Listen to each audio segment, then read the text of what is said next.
Cela devait être sa toute première visite officielle en tant que nouveau roi d'Angleterre et l'attente était grande autour de la venue de Charles III en France.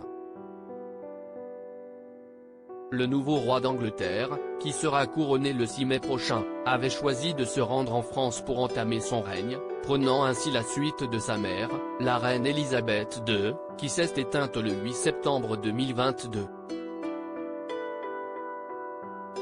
Dans les faits, Charles III avait prévu de se rendre en France du dimanche 26 mars au mercredi 29 mars. Il devait notamment passer par Bordeaux et Paris, mais tout ceci est désormais de l'histoire ancienne, comme on vient tout juste de l'apprendre ce 24 mars. La visite du nouveau roi d'Angleterre est tout bonnement annulée et reportée à une date ultérieure, comme l'a indiqué l'Élysée. La raison est simple et elle concerne la situation actuelle en France et les nombreuses manifestations contre la réforme des retraites et compte tenu de l'annonce d'une nouvelle journée d'action nationale, le 28 mars prochain, la visite a été déplacée.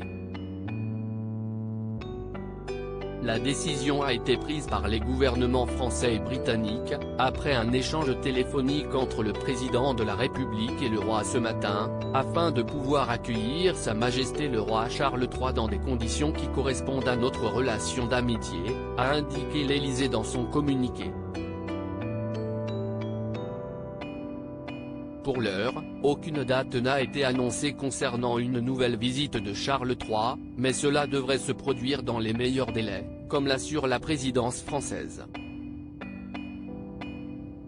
L'inquiétude montait depuis quelques jours déjà. Hier, des nouvelles mesures de sécurité avaient été annoncées et des changements étaient prévus concernant le voyage de Charles III.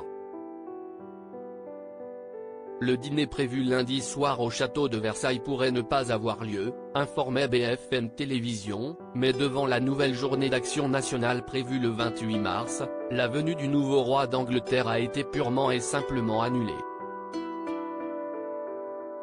Un véritable coup de tonnerre et une très mauvaise image pour le gouvernement d'Emmanuel Macron à l'international.